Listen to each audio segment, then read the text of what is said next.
और जो भी विद्यार्थी यदि किसी कारणवश अपने रिजल्ट से या अपने मार्क्स से संतुष्ट नहीं है, तो उस विषय के लिए 1 अप्रैल से 8 अप्रैल के बीच वे स्क्रूटनी के लिए आवेदन कर सकते हैं। इसके अलावा जो भी विद्यार्थी यदि किसी कारणवश परीक्षा में सफलता प्राप्त नहीं कर पाए हैं, उन लोगों को भी कंपार्टमेंटल के लिए मौका दिया जाएगा और 1 अप्रैल से 8 अप्रैल तक उसके लिए भी फॉर्म भरे जाएंगे।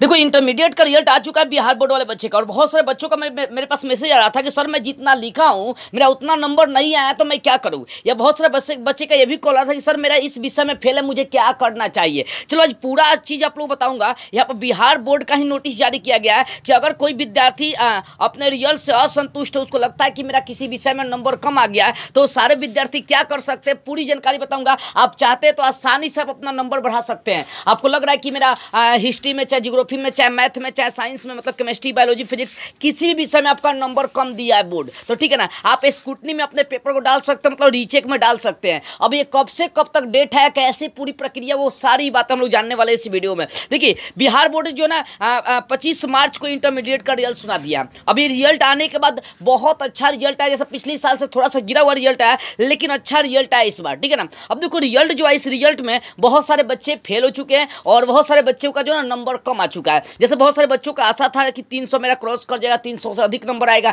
उन बच्चों का नंबर कम आ गया, किसी एक विषय में नंबर कम आ गया। तो वो सारे बच्चे इस बात को समझे और ये जो बता रहा हूं काम वही आपको करना है। देखो रिजल्ट से असंतुष्ट नहीं है, रिजल्ट से संतुष्ट नहीं है तो कर सकते हैं अप्लाई। यदि आप आपका जो रिजल्ट आया है, जितना मार्क्स आया है, उस मार्क्स से यदि आप संतुष्ट नहीं हैं तो आप ये काम कर सकते हैं। क्या कर सकते हैं चलिए जानते हैं क्या दिया गया न्यूज में। देखो 1 से 8 ये छोड़ो, देखो आवेदन आप कर सकते हैं, मतलब इंटरमीडिएट विशेष परीक्षा 2025 के साथ इंटरमीडिएट कंपार्टमेंटल की परीक्षा ली जाएंगी, ठीक है ना। देखो 2 काम आप कर सकते हैं, मैं आपको समझ। बिहार बोर्ड के जो चेयरमैन है आनंद किशोर, उन्होंने ये नोटिस जारी करी है। नोटिस से जारी करी है कि 1 तारीख से 8 तारीख तक देखो यहाँ पर स्पष्ट लिखा है कि 1 से 8 अप्रैल तक स्क्रूटनी और कंपार्टमेंटल और विशेष परीक्षा के लिए आप फॉर्म भर सकते हैं। यानी कहने का मतलब अगर आपको लगता है कि मेरा फिजिक्स में बोर्ड जो है ना कम नंबर दिया है, तो आप स्क्रूटनी में अपने पेपर को डाल सकते हैं। स्क्रूटनी मतलब होता है रीचेक में। फिजिक्स का अगर आपका नंबर कम है, इतिहास का कम है, भूगोल का, हिंदी का, किसी भी विषय का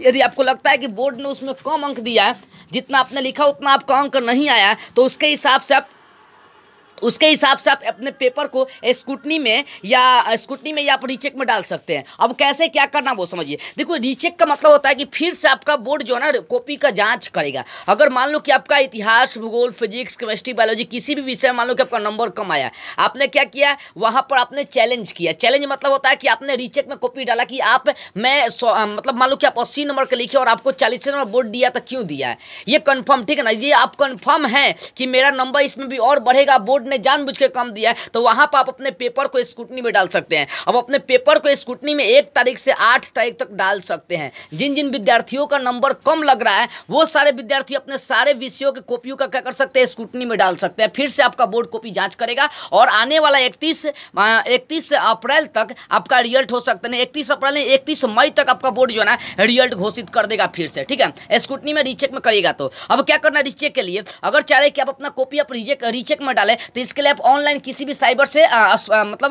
संपर्क कर सकते हैं, ठीक है ना। अब साइबर से संपर्क करेगा तो वहां पर आपको जिस विषय का स्क्रूटनी में डालना है, रीचेक में डालना है, उस विषय का आपके पास कॉपी नंबर होना चाहिए। क्या नाम है, कॉपी नंबर होना चाहिए। या ओएमआर सीट में जांच करवाना चाहते हैं तो ओएमआर सीट का आपको नंबर होना चाहिए। कॉपी नंबर से ही आपका फिर से कॉपी की जांच की जाएगी। तो ये करना है, ठीक है। और जो बच्चे फेल हो चुके हैं वो कंपार्टमेंटल का एग्जाम दे सकते हैं, और उनका एग्जाम जो है ना कंपार्टमेंटल का एग्जाम कंपार्टमेंटल के लिए 1 अप्रैल से लेकर 8 अप्रैल तक वो क्या कर सकते हैं, फॉर्म अप्लाई कर सकते हैं। और आने वाला कुछ दिन के अंदर आपका एग्जाम होगा, जिसका जो रिजल्ट है बिहार बोर्ड वो जो है ना 31 मई को घोषित किया जाएगा। कितना, 31 मई को घोषित कर दिया जाएगा। तो ये पूरी जानकारी आपकी है, ठीक है ना। सारे बच्चे बात को समझ लो। देखो मैं जो समझाना चाहता हूँ वो समझिए ध्यान से कि यदि आपका किसी भी समय नंबर कम आया है तो आप रीचेक में डाल सकते हैं 1 तारीख से 8 तारीख तक। किसी भी साइबर वाले संपर्क करिए और वहां पर कॉपी नंबर देकर जिस विषय में आपको रीचेक करवाना है उसका कॉपी नंबर देकर आप रीचेक में डाल सकते हैं। दूसरी बात है, जो बच्चे फेल हो चुके हैं किसी एक विषय में, वो उस विषय में कंपार्टमेंटल का एग्जाम दे सकते हैं, ठीक है ना। तो एग्जाम दे सकते हैं तो वो भी फॉर्म 1 तारीख से 8 तारीख तक भर सकते हैं। तो ये आप लोगों को मतलब मेरे कहने का ये मतलब होगा कि